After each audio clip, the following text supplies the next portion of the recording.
Hello, Hey, David. Hermorah. Here we are again today. We're back. It's All been a, right. it's been far too long. Absolutely. But I'm happy to talk to you again. Now that life made a chance for it, and you'll be the first person to talk to 2 Day David twice. No, Oh, well, actually, no, second person. I'm sorry, but two is a great number. So, comes after one. so in case people haven't sat through our 2 hour discussion before, why don't you tell us a little bit about what we talked about before and what you would like to share further? Yeah. It has been a while. I believe it was back in September. A lot's changed, and I feel perhaps a bit of a apology of sorts is due to you because for those that don't know, the way that we did that video, we had just met like 15 minutes or so, and then we just went live and we winged it, which is really fun and really cool. But at that particular point in my life, I was dealing with a lot of spiritual struggling. So we talked a lot about Hinduism and Eastern philosophy, but I was keeping the conversation at arm's length just because of what I was currently dealing with in my own personal life. And a lot of the questions I answered very secularly and very kind of academically. Like these are the kind of answers like you would go if you went to like a world religions class or something like that. This is the kind of Mm. answers that you would get. It wasn't it wasn't as personal as I would have liked it to be, but that was more of my my current stage of my development and my relationship with God. But things change, and it has been quite a while, and I am in a much more Popular. I'm in a much more I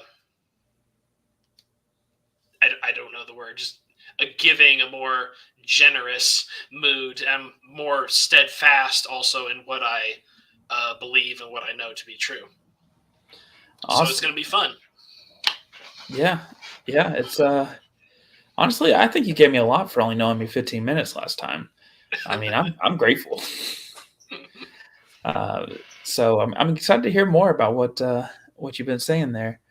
Um, so how would you how can we frame this? So tell me what you think you told me last time, roughly, and then tell me why you feel as though there needs to be more clarity. So, yeah, kind of what I touched on. I gave you a very kind of classroom style Hinduism from like a professor who's not a practicing Hindu. Mm, it, religion is a day in and day out thing. It mm, begins as soon as you wake up, when you go to sleep, and but also you live it, you breathe it, and you dream it in your sleep even as well. So the difference was that I was at a point where I was struggling with a lot of things, and I wasn't uh, living as a Hindu. Over the past mm, several months, I've kind of reconnected and um, reestablished my relationship with God and have learned a couple more things also about myself. And that's the mm, beautiful thing about Hinduism as along my almost a decade journey is that I go out and I study things for a few months and it changes me and I learn a lot, but I always come back to Hinduism and there's always something new and enlightening. And some of those places that I've gone to can be very dark. You can go down certain nihilistic routes, solipsistic routes, and depending on what philosophy you get into, just humanity and the worst of humanity. And it affects you as a person. And it certainly affected me. And it was a trial that I had to move through and move beyond. So mm, that would be probably a key difference, I would say, as opposed to our last talk and the way this one is going to go. mm. Yeah. I'd say like probably the majority of people who watch my stuff at this time are have either a Christian background or been around Christianity much more than Hinduism. Sure. When you say that you uh, have reconnected with God, what? How is that different than when we last talked? What's the difference? Well, the key difference I would say right about is that I have an actual name for God now. At the time, I was struggling with a lot of things, and God seemed very distant from me. But I reconnected, and now, I mean, I say the word God, just common usage, but for me, it is Shiva. Hmm. Shiva is God.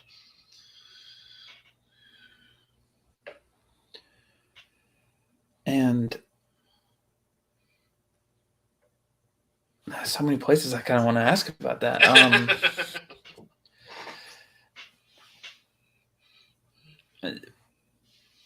So before we touched on kind of like you say, kind of like the classroom definitions and stuff like that.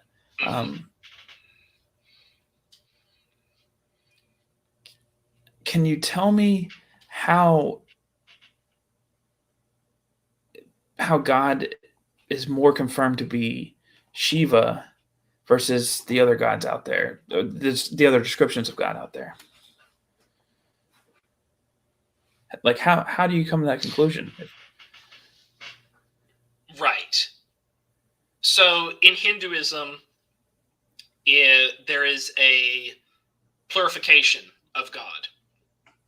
I don't know if that's a word, but I'll run with it. It is now, if it is not. It is now, and it is understood that God, the Creator, His powers and His attributes manifest in creation in different ways. Some people might worship the goddess Shakti. Some might worship Durga. Some might worship Vishnu or Krishna or Shiva, Kali. It really does come down to your own relationship with God. Is something that is emphasized very strongly in Hinduism, and that is very sacred. It's about your own personal journey as an individual and how you come to God. There is not a single um, name or title that is you could just like with a broad stroke paint over in Hinduism as this is God. It's much more. You would have to go and talk to them. You would have to ask them about who is God, and for me, God is Shiva. Hmm. Have you ever heard somebody use the analogy of like three blind people trying to describe an elephant that they're feeling? Yes. Like the blind person in the front says, the elephant is really long and curves and moves, and then they're talking about the trunk. The other one says, no, he's very broad and thick, talking about the legs, Hmm. and et cetera, et cetera. Yeah. Um, is that what you're saying? Essentially, the people like so Shiva, um, Vishnu. Are you saying that the individual's perspective and the things that they are interacting with or touching is just a portion of God and Um. Yes. Partly the way that again the word in Hinduism, if you want to like the overarching kind of idea of the Godhead, we would call Brahman, hmm, and from Brahman, kind of we get the early kind of primordial Trimurti. We get Brahma, Vishnu, and Shiva, and I'm pretty sure all Hindu deities if not most of them, all arch back to those main three in some form or another. Like they were the spouse of one of them, or they were a version of them that incarnated on Earth at a specific time, or a child of one of them. So Brahma, Vishnu, Shiva are the closest that Hindus can get to kind of the incomprehensible magnitude of what brought everything into being in the first place. And they simultaneously live within the hearts and minds of Hindus, and myself included, as constructs, metaphysical parts of reality, creation, preservation, and destruction. But also they represent a part that we can connect with and that can commune with us. What's it mean to connect with God or commune? How is that a different experience? For me, it happens through prayer or meditation sometimes. Sometimes it could be just out of the blue. But I connect with this particular deity, and I gain some type of a higher knowledge, a more divine understanding of myself, other people, of Shiva, and perhaps even my role as a human being.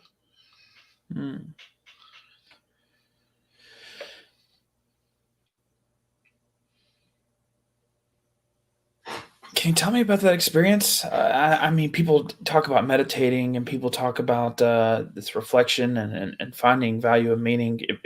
If 2-day David back here we go. Here's what you're saying here, and here's a similar thing from a Christian or a Baliist, or how do we decipher what the language is saying here? How can we know how to interpret the 2-day David's experience?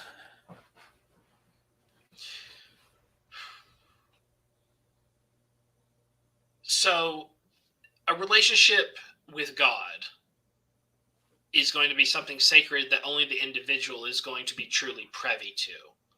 No one is going to understand or truly know what God is telling you, the person.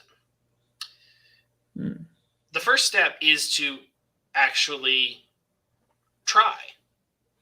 And that is what a large portion of Hindu scriptures and teachings are about. I mean, they do give explanations for the way the world works, for the way that the gods think, or the devas, and how they impact our lives.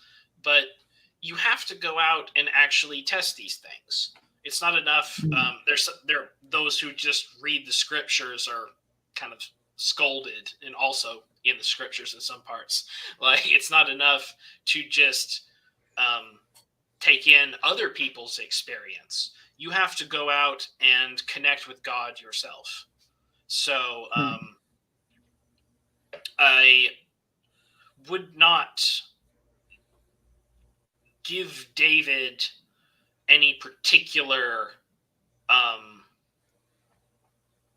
I wouldn't push any understanding of God on him. I would share my own experience of what I understand God to be, as much as I can, but also I don't want to give up what has helped me to grow as a person, because somebody might misconstrue that and say, okay, this is exactly what I have to go do to understand God step by step. And I don't think it works that way.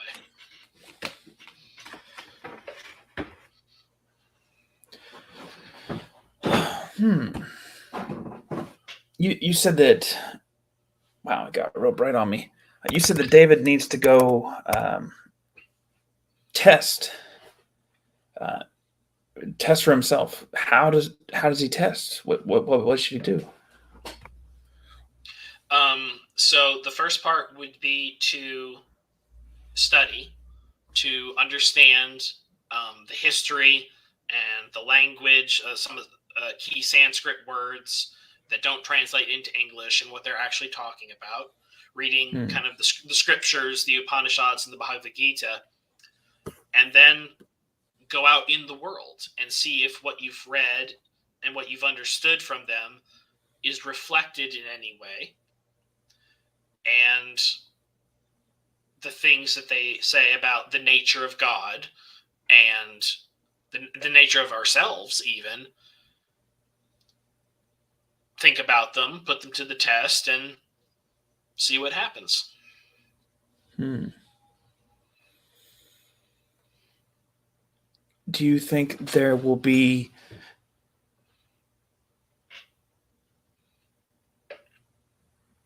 I'm just trying to imagine myself. I'm trying to imagine you read, you wait, and then you think and you meditate. Mm-hmm. And does something happen? Does Is there a knowledge that comes to you that didn't have a building block to get there before? Is there? For me, yes, there have been certain um, truths, certain understandings um, that have come to me through meditation or through just putting these ideas into practice and letting God kind of work through me, as it were. I've seen the certain truths and ideas that I didn't know existed in the first place, but also I have Hmm. seen things. I have seen kind of more ground things, like things I was taught as a child. Even I have seen them go and attain a higher level that I didn't even know was possible. Hmm. So that's been my experience on it. And again, I do say that it might be something that David could catch on very quickly. I mean, he has a very young mind. He's not burdened with a lot of kind of social programming and stuff that a lot of us have to work through. For me, it's been a long journey and a lot of struggles along the way. And I'm sure I still have much to learn.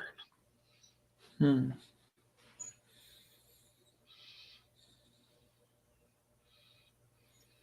Hmm. You mind if I think for just a second?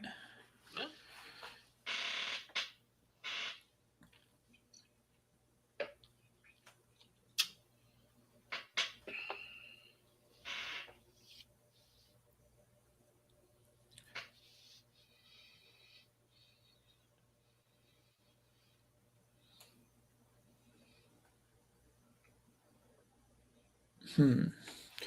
Let me ask you. Um,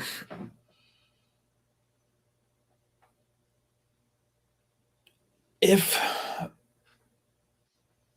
man, I apologize. I'm blanking for a second. It's all right.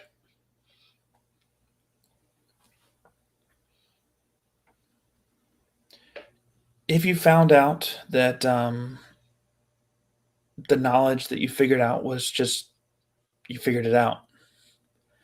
You had seen things before that kind of stacked on and gave it to you. That you're able to put the pieces together. If you found out that the feelings you had were realizations of circumstance more than an external factor, uh,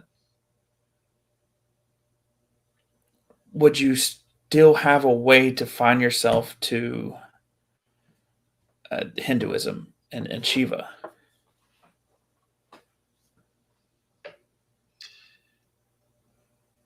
Right. I don't know what that would look like because again, like there have been intermediate breaks, but for a large part, like this has been my life. Sometimes, like day in and day out, I don't think I could have reached this point of understanding without Hinduism, without Shiva actively impacting my life, without actively helping me and teaching me when I needed it.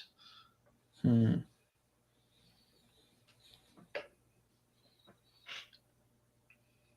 Do you think that other people in other religions who have similar experiences are mistaken or given an attribute error or Um, some of them, I would say, some of them are. I have met what I would say are godly people in many different religions from different religious backgrounds, good, honest, God loving people. Um, but um, in the West, particularly, there is a lot of sin in the name of God, is what I would say. And hmm, sin, I think this is something we touched on before. Sin in Hinduism, the idea is anything that leads you away from God, away from a deeper understanding and coming to a relationship with God, we would call that sin. So hmm, there is good in other religions from my Hindu perspective, but there is also a lot of sin and sin in masked as religion. hmm.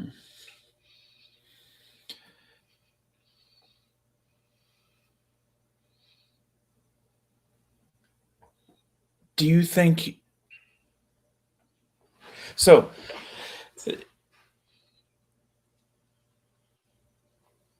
I'm sorry, I'm losing the sauce on this one. Wait, do you think that people receive similar feelings? Why do you think they don't attribute it to the Shiva? Is it only are you only able to access the knowledge of Shiva through the writings and the traditions? Um, Why don't they the, attribute that to Shiva or one of the other three too? right. I certainly would. I certainly wouldn't be naive enough to put limitations on Shiva.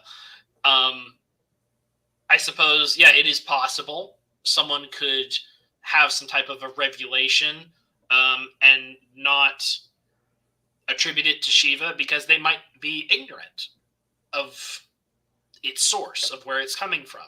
They could attribute it to themselves or to someone, another human being, or perhaps to another idea of some type of a deity. Um, just my understanding is that all of those things come from Shiva, from the creator. Hmm. And how does that affect your life differently than if it came from yourself or another person or There is a great deal of humility that wasn't there in my younger years, in my very prideful kind of learning as much as I can to become more powerful in some way, a misguided youth seeking knowledge for the wrong reasons. hmm. Um, Being a better servant to others, I would say, has it's certainly for me. Um,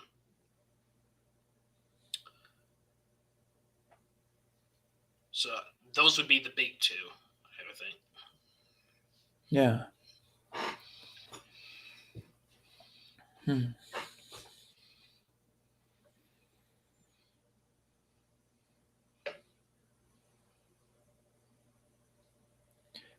Earlier you mentioned something about nihilism. Yes, Why'd you bring that nihilism, up? because nihilism is fun. Nihilism has been again part of bouncing back and forth between Hinduism and philosophy and things like that. Nihilism is something over the past probably 4 years I've touched on a lot and really delved into the abyss in terms of meaning, in search of like the futility of mankind. Is there anything there? And there are nihilistic notes in Hindu scriptures, and you can also see it in Buddhism. It carried on from Hinduism to Buddhist thought a little bit about an understanding of there is no like true meaning to the universe, to creation. And that was something I really did have to grapple with, and I went through a lot of different human ideas of like existential creations of what meaning is and creating your own, and they all kind of fell flat for me. So I had to go back to Shiva and say, this isn't working. And it's like, this isn't from you. This isn't a God-given thing. This search for meaning is something that mankind came up with, trying to find something other than Shiva to give their lives to give meaning to, for whatever reason or another. And I just laid it at Shiva's feet, and I was like, I'm all in at this point. Like, this is the only thing that I found in my life that has any semblance of a true meaning and understanding and a betterment for myself, is a relationship with you and learning as much as I can about you, while simultaneously letting you show me who I really am. And there was a beautiful quote years ago, kind of a distinction between Hinduism and Buddhism. The Buddhist past is very methodical, and it appeals to a lot of secular-minded people because there are like milestones. Like, you can say, when you get to this point of enlightenment, when you get to this point of understanding, they have that. Hinduism, it has to be, in its purest sense, is a love affair. You just have to fall in love with God, and you have to give everything that you are to God. And when you do that, when you give up everything, you gain everything. Well, this is probably a question that I don't actually expect you to know a real good answer for, but what's it mean to fall in love? And I think that's one of probably the biggest questions in the world. It's what I tell my wife, or my fiance rather. She asks that question a lot, and she's like, why do you love me? Like, why do you care about me? And my response is, I don't have a choice in the matter. I didn't choose to love you. I didn't decide, okay, I'm going to fall in love with this person. It just happened.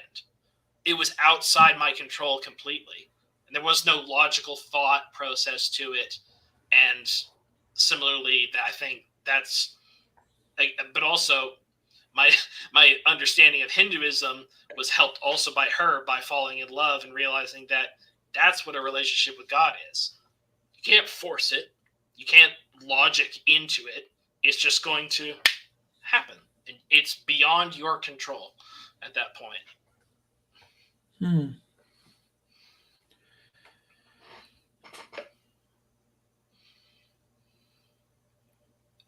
So earlier you mentioned some people are living in like sin and it's making them further from God. How do they get closer if it's not something you can logic your way into? It's not something you can control. It's something that just happens to you. Does that mean that it's just almost out of people's control whether or not they end up?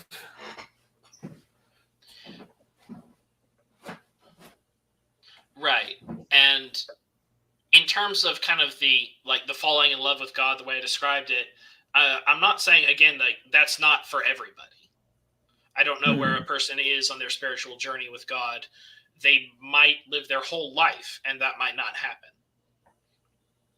But in terms of a person who is clearly like suffering, who I see people on a weekly basis who just seem utterly miserable, and they have terrible lives, and the people around them are terrible to them, and likewise they're terrible, and it's just it breeds this aura that is palpable. You can feel it just being around this person. And I wouldn't like jump the gun and tell them like what they should do as where I am after an like 8-year-long journey. I would start with, you clearly have issues. You have problems. There's things that you're working through. And what I see a lot is people blaming other people. Like, my life is this way because this person did this to me, or this person said this. And it's like, okay. But you are choosing at that point to be that upset, to let that person affect you in that way. And that would be my first thing I would tell them, is that all these people who are pushing their negativity on you, you are absorbing it and then pushing it back out. Is that who you want to be? Do you want to be that person? Do you want those people? Do you want to share all those people's sin and anger and frustration at humanity, God, the world? Do you want to be a part of that? That would be my first step. What do you think motivates people to live that way, to do things that are negative in your opinion, or sin, or things in that nature?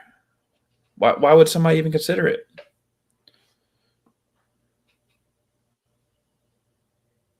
A large portion of them probably aren't considering it in that way. A lot of them probably don't know another way to live. Like if you were brought up in a household where that kind of sin, that mindset was prevalent, and that's kind of all you really knew, why would you not bring that into your adult years? Why would you not continue to push that and feed that into the world? If you didn't know any better, you just think this is the way the world works. This is how it all is. And it's like, well, what about that person over there? They don't do those things. They don't talk the way that you do. And they seem to be a generous and caring person. They seem to genuinely love people. And, the response could be anything, but a lot of the time it's along the lines of, they must have some ulterior motive. Or they're really, or the big one also, I suppose, would be also just ignore it. Because they either, it does come down, another thing in Hinduism is that the root of all sin is ignorance. They don't know another way to live. They don't understand who they are. They haven't had time to kind of meditate and come to an understanding of who the self is, who their soul is. And if you don't understand who you are, how could you possibly understand who God is?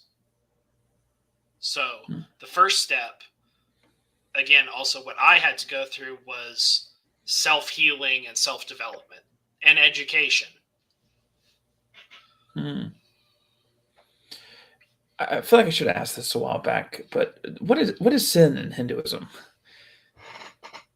How is it different from like Christian sin? Right. So, okay, so the concept of sin in Christianity is more about the idea of salvation, that there is a scorekeeper, somebody is keeping track of, like, here's a morally good deed, here's a morally bad deed, da, da, da, da, da. At the end of your life, tally up the scores, and you either won the game or you lost. In Hinduism, it's more of, again, like, are you moving closer to God?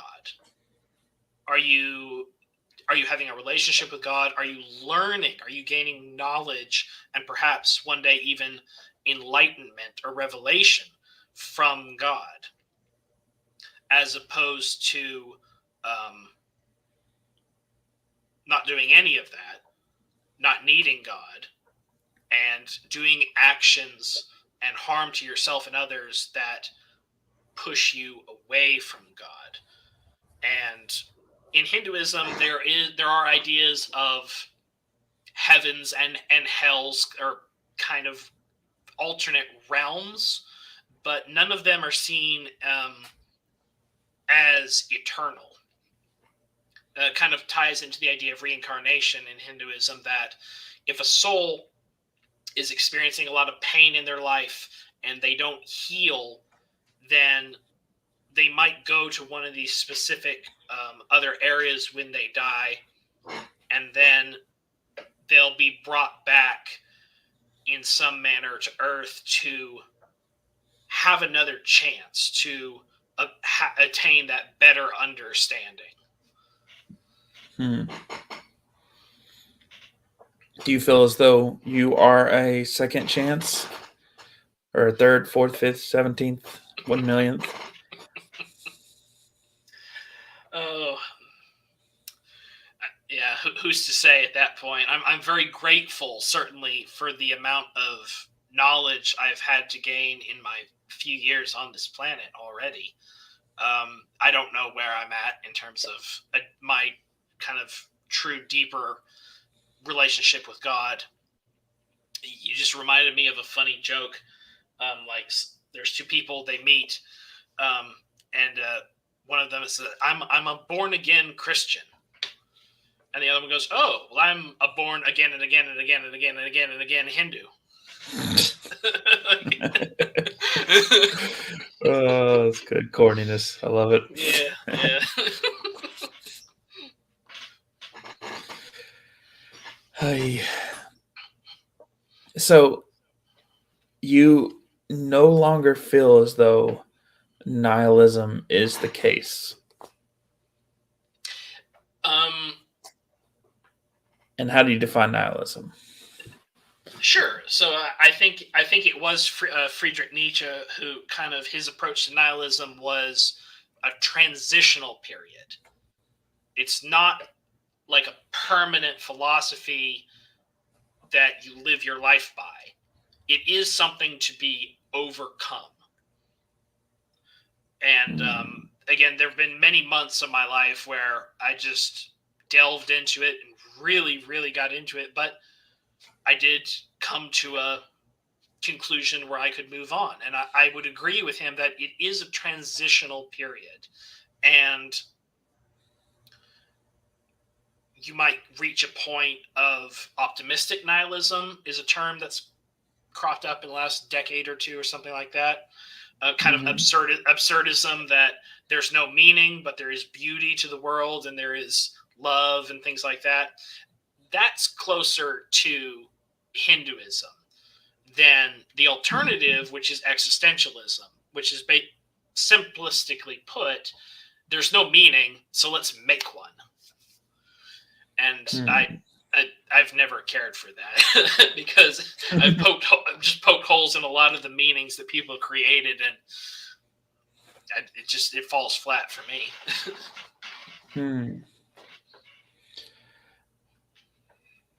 Oh, so do you feel there's an objective meaning in Hinduism, or is it still subjective? There is kind of a objective, kind of an absolute understanding, is that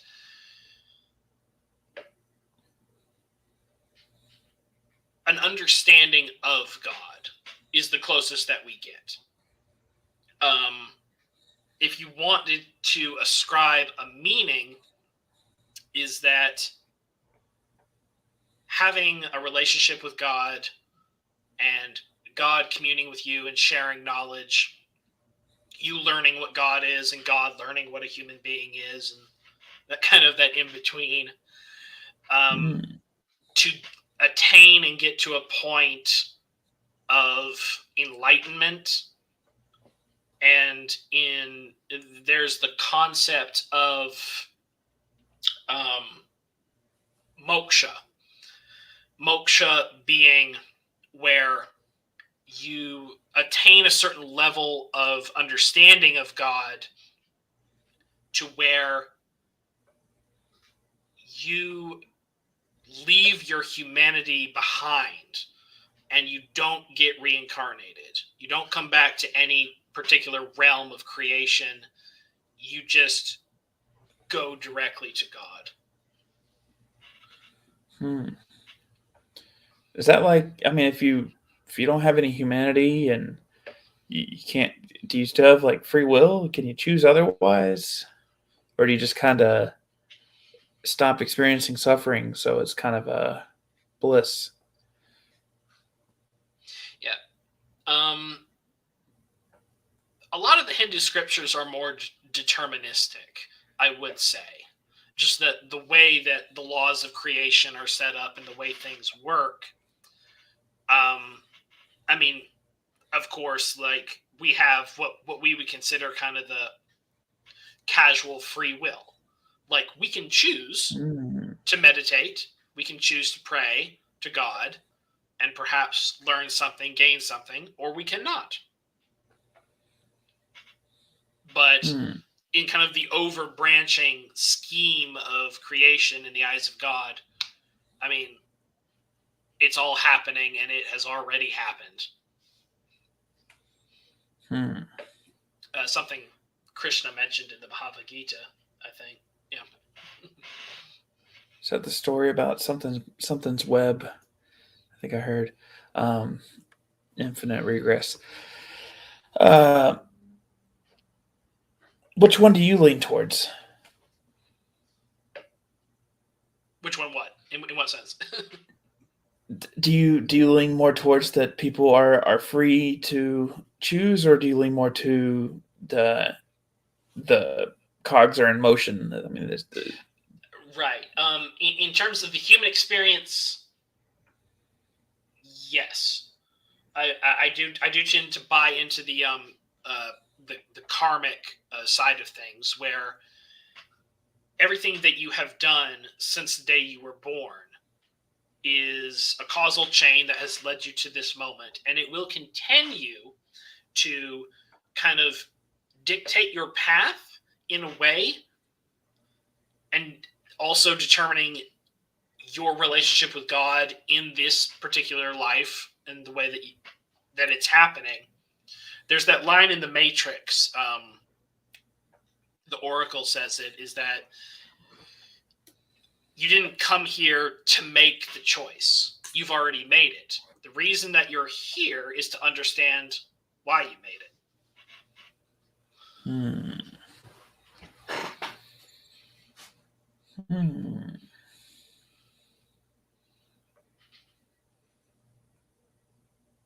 You didn't make the choice. You already made it. The reason that you're here is to understand why you made it. Hmm.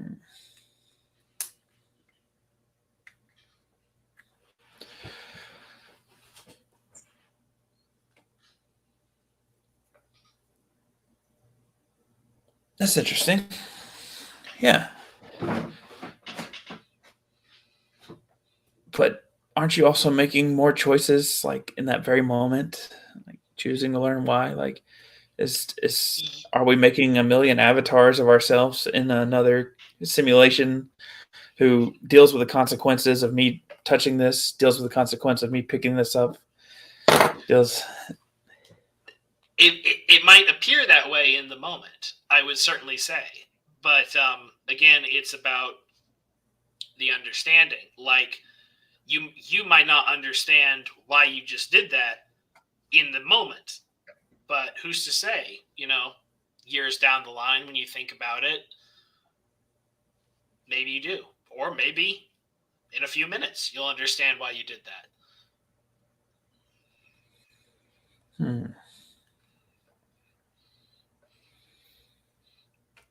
I feel like you're saying that um,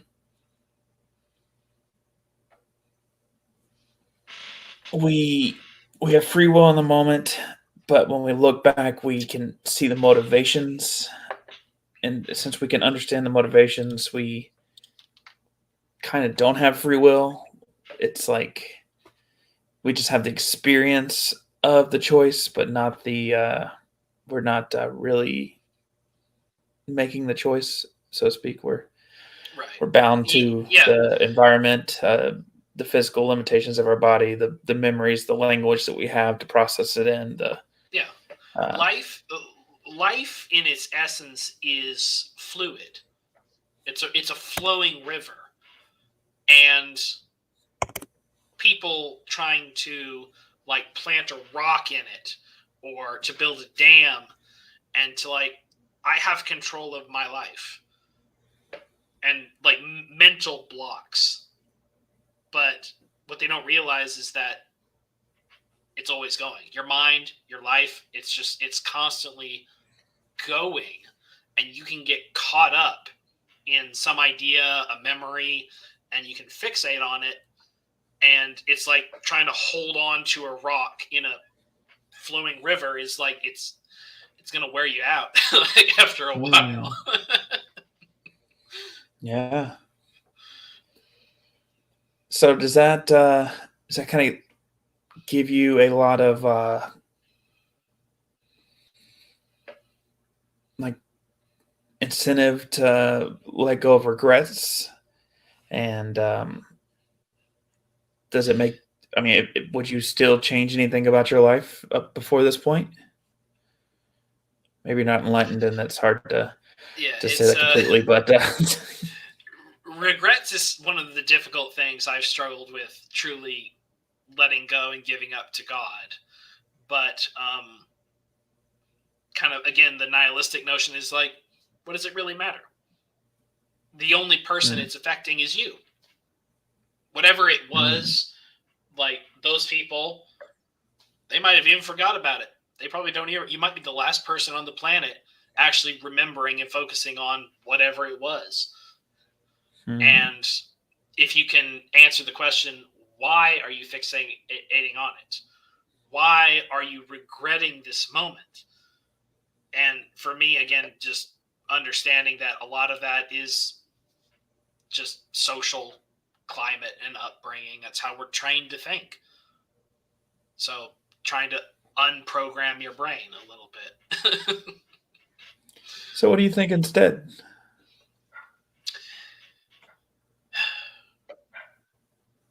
Instead, I focus on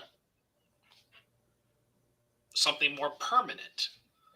And like my life is constantly moving forward and flowing, and I try not to focus and fixate on the regrets and the mistakes, but acknowledge that I would not be who I am today without them.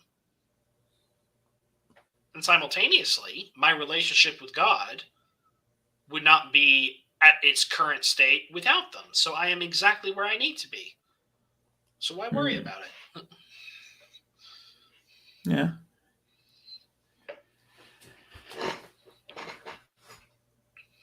it sounds like a lot of practical benefits for this framing you have here. I could see it. I mean, I think I even land in some similar mindsets and like praxis, like ideas. I think that's the word praxis. That might be a communist term. I don't know anymore. But um, hmm. So let's say worst case scenario.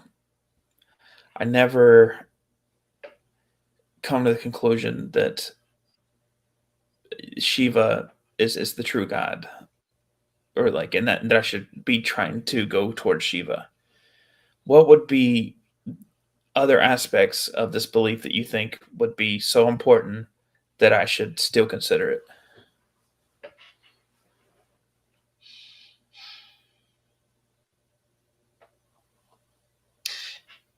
It would come down to and depend on,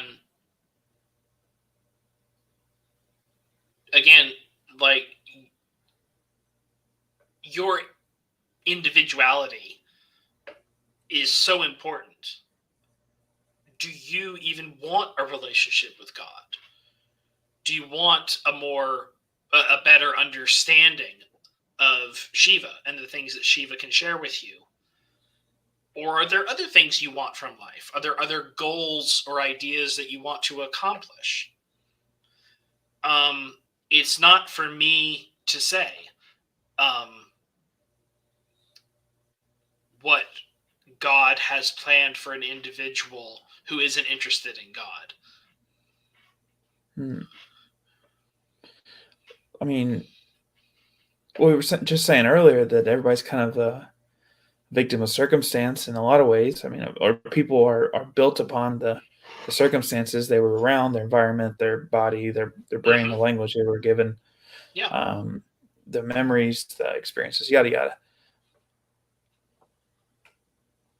How does a person want or not want Shiva in that case if everything is on rails? Well, I mean, the desire or the wanting will already be there. It might be dormant. Like a person might not realize that they have that longing, that desire yet. But again, part of the ignorant side of it, it hasn't been nurtured. Just like a muscle, the way that you train a muscle to grow stronger by tearing it and it grows stronger, tearing it, it grows stronger. If that is a muscle that you haven't exercised, you might not even realize that you have that capability. Then how would you know? Hmm.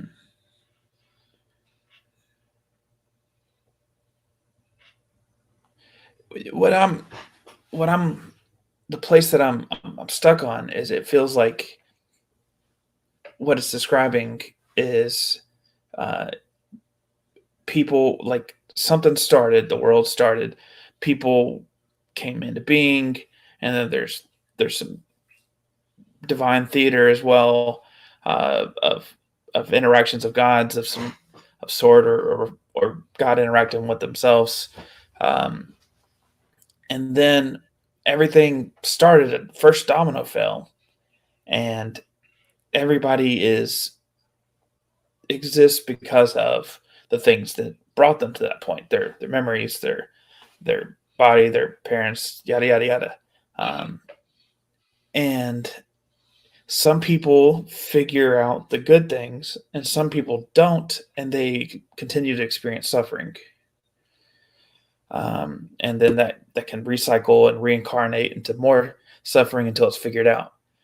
But to me, it almost sounds like there's a funnel and a bag of rice, and she was just pouring rice into the funnel, and the people who are on the right track, who are right above it, are going to go right in the funnel and go down. But other people are going to be on the outsides and just fall down. He's going to scoop it back up and keep scooping. And it's like, but all that is the circumstance. That's not like the rice choosing to do otherwise. Right, right. And that is kind of just the way I see it, is just it's one of those weird ways that our reality works, the way that creation works. Um, Human beings were not created uniquely in Hinduism. We arose as a part of the creation. And I think in some of the earlier scriptures, we see like the gods or the devas coming down, interacting with us. Like, who are you? What are you? Similarly, we had questions for them, trying to understand the We are laws of legion. yeah, trying to understand the laws of creation and the way that things work, and this cosmos that we seem to have arisen from or been thrust unwillingly into, as some people like to say.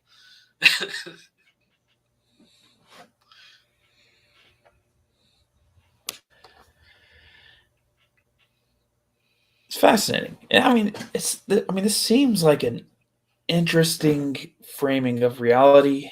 It seems like a thing that has practical benefits. I'm still unsure of some of the like metaphysical, like supernatural elements and the Mhm. divine area where there's these things happening outside of our world, and avatars coming down and being more reflections of God. It's like how many people would equal one avatar as far as a segment of God? But I think that's me needing sleep, asking questions like that. Yeah, because what you just said doesn't make sense. So like, But maybe. how is an avatar more God than a person? Okay, okay, yeah. So an avatar is God incarnate on the world. That is God taking on human form and interacting with humans and people in trying to. It, typically, the understanding is that avatars manifest or God comes into being on the earth when the kind of the karmic scales need to be balanced out. Hmm. So there is a book, there is a recording of good and bad, similar, um, but it's not a one-stop shop. It's not a one test and you pass or fail. It's just a seesaw. I don't know. Yeah, Uh, in a way, yeah. A lot of this comes from the Bhagavad Gita and mhm, Krishna's conversation with Arjuna about kind of revealing the human issues and kind of the constraints of the society at the time that Arjuna was dealing with, and Krishna alleviating those, but also going further and showing like a shred of divine knowledge and revelation to him, and revealing himself as the Godhead manifesting at that time. hmm. And I think this might be the last question, um, because I got to wrap it up, unfortunately. Um, and then I'll let you get a chance to ask some questions at the end here. Um, do we know if there are other manifestations? Like, how could we know if another avatar came to the earth, like a godhead example? Like a Um, 1,000 years from now, will we be talking about Chad who came in, um, or yeah, Patel? it's I don't know. um, it's difficult to say. Again, I don't know of any avatars currently. Um, the in my specific sect, I think the last person that people attribute to being Avatar died in the early 20th century. That would be the last recorded one that I know of. I do not know of a current one. Hmm. Um, Can you test the part B of that? Can you test, or is there a way to know that this person is not an avatar or this person is an avatar? How would you know? right. And it is difficult for those of us, especially if we never meet them in person. What we do have is similarly with Krishna and Sri Ramakrishna, who is the last one that I know of.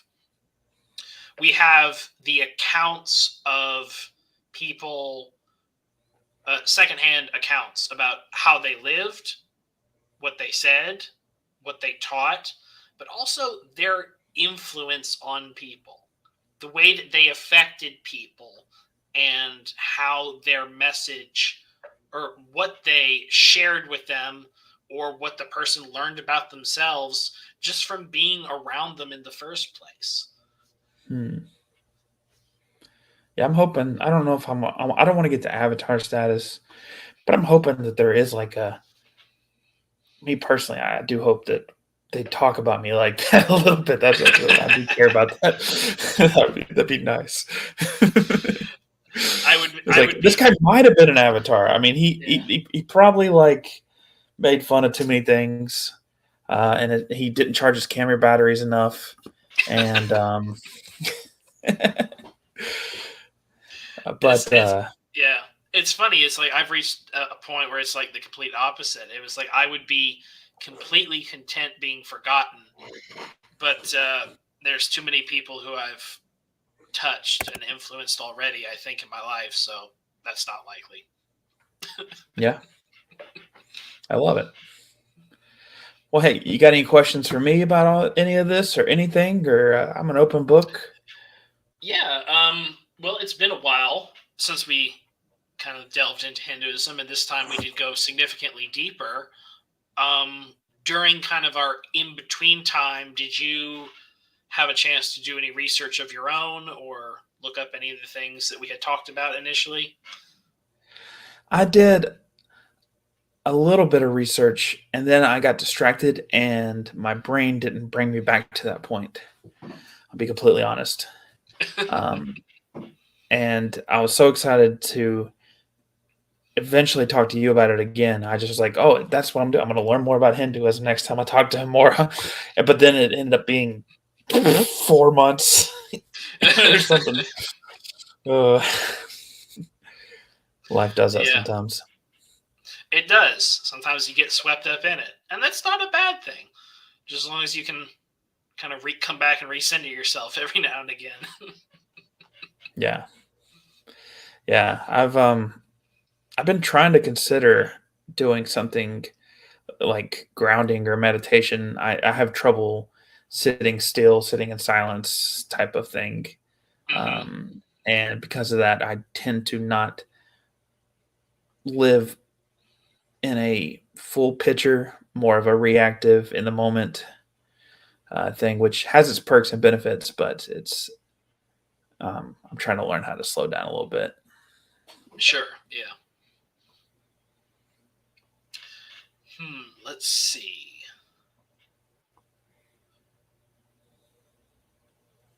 Um, in terms of perhaps our past conversation, but also this one, um, are there any kind of, I mean, you talked about kind of about seeing some practicality to it, but do you currently feel any drive to have a better understanding of God or yourself? Or is it just yourself, or is it just God, or which way does it seem to side for you? Hmm. If I say self, does that lead me to Buddhism? Buddhism came from Hinduism, so Yeah, yeah. I mean, I kind of like Buddhism in the way that it has a lot of this practical stuff, but it the stuff that I have trouble fully comprehending or um, wrapping my mind around, like the the more supernatural elements of Hinduism, the the meta outside of time and reality, but also reality, God of Hinduism. It's still a lot for me to wrap my mind around, but um, yeah, I'm kind of in a buffet mode at this time in my life, where I'm trying to pick and choose good parts of to make a good meal, and maybe it'll end up looking like one big thing at the end, um, but I don't know yet. Just still sorting it out. yeah, one life at a time. Yeah, maybe in my next one, I will find the suffering that motivates me to to understand it better, or Maybe I'll get Well, that's enlightenment. yeah, that's all I've got right now. I love it. Well, we did it. We did it. 4 months of, hey, Yay! we should talk soon. Hey,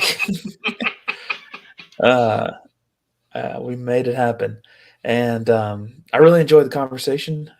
Probably do a part 3 in about 4 to 6 months. Probably. So hey, you have a good night. I'll talk to you later. All right. All right, you too. Thanks.